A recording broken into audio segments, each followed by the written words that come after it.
In Pasadena, at the foot of the San Gabriel Mountains, is Brookside Park, home of the world-famous Rose Bowl. Just south of that stadium, a forgotten stream meets the Arroyo Seco, a major tributary of the Los Angeles River. It's called Seco Creek. What a tremendous opportunity this offers to celebrate nature and enhance the Arroyo Seco. Pasadena Public Works has a different idea.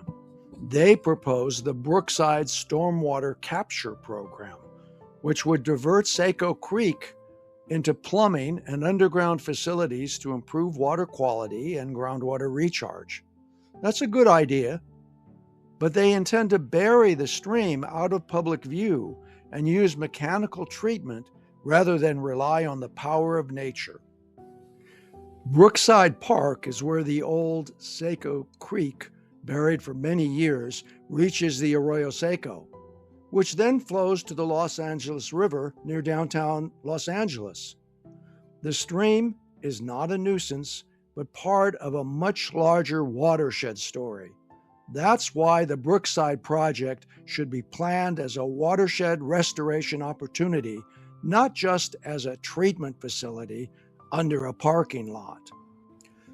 Seco Creek collects rainfall and runoff from a large portion of northwest Pasadena and is a key component of the Arroyo Seco watershed. The drainage area goes all the way up to Washington Boulevard and over to Garfield. It's not a minor nuisance flow. It involves a historic stream corridor that should be restored to improve visibility, habitat, and public understanding of the Arroyo Seco's nature. Pasadena's stormwater plan, however, would divert the flow from the buried Seco stream, process it through pipes and plumbing, and bury it beneath the parking lot in a massive subsurface vault. Here is the basic site anatomy: the Rose Bowl at the top, Lot I, Seco Street, and the Arroyo Seco Channel, which runs through the area. The current concept puts the major facilities under Lot I, but the strongest restoration opportunities are not under the parking lot. They're along the Arroyo Channel and at the confluence west of Lot I, where a visible brook and a wetland transition could bring the site to life. It is important to realize that Pasadena's plan isn't really stormwater capture. They will use dry weather flow and intercept and bury only 5.1 acre-feet of water at a time. A little 1-inch storm over the 1,100-acre Seco Creek drainage provides about 91.7 acre-feet.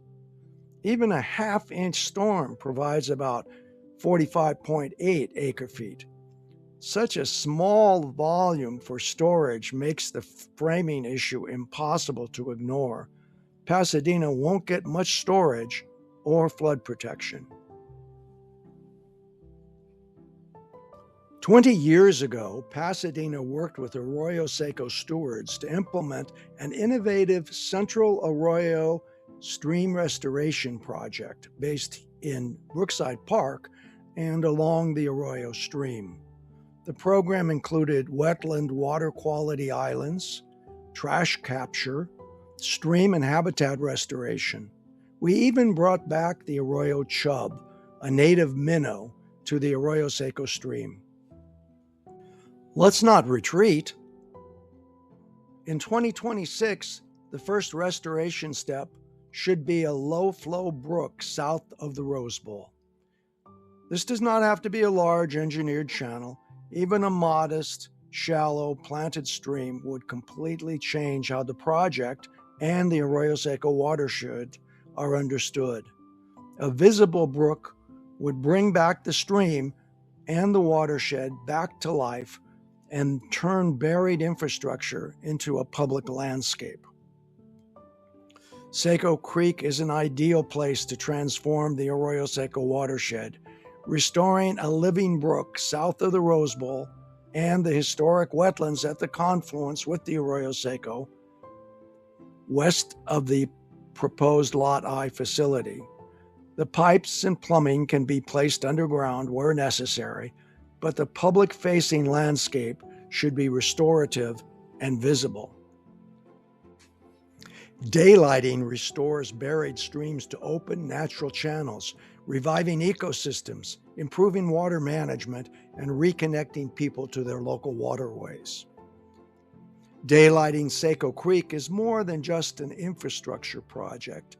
It's an opportunity to restore ecosystem health, reduce flood risk, and bring a hidden stream back to life for the communities.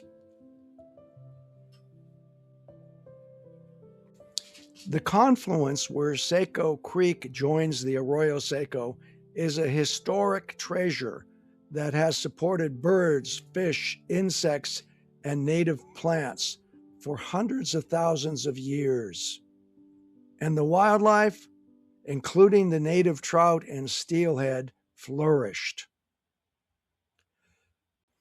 The wetland confluence where the Seco meets the Arroyo is where water should slow, spread slightly, filter through plants, and announce that a tributary has arrived.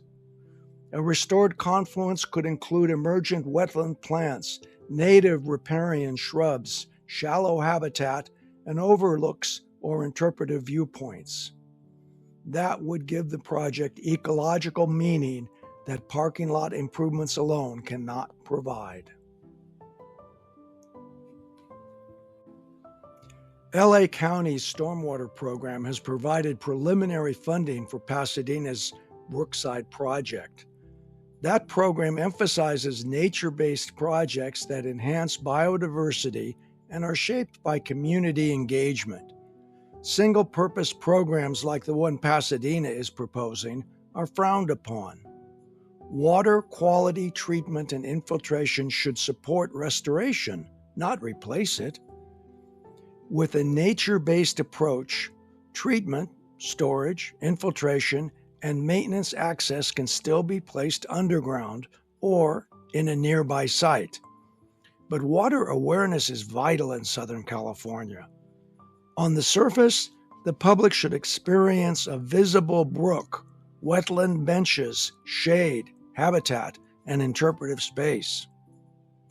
The choice we have is not infrastructure versus restoration. It's how do we make infrastructure serve conservation and restoration. The Brookside project can be so much more than a buried utility. Putting the brook back in Brookside would restore visible water, wetland function, stream zone habitat, and the public's connection to the Arroyo Seco. The opportunity is right there, just south of the Rose Bowl, in the heart of the Arroyo Seco. Let's put the brook back in Brookside. Wednesday, April 22nd, Earth Day 2026, is your opportunity to make a difference. Please come to the public meeting.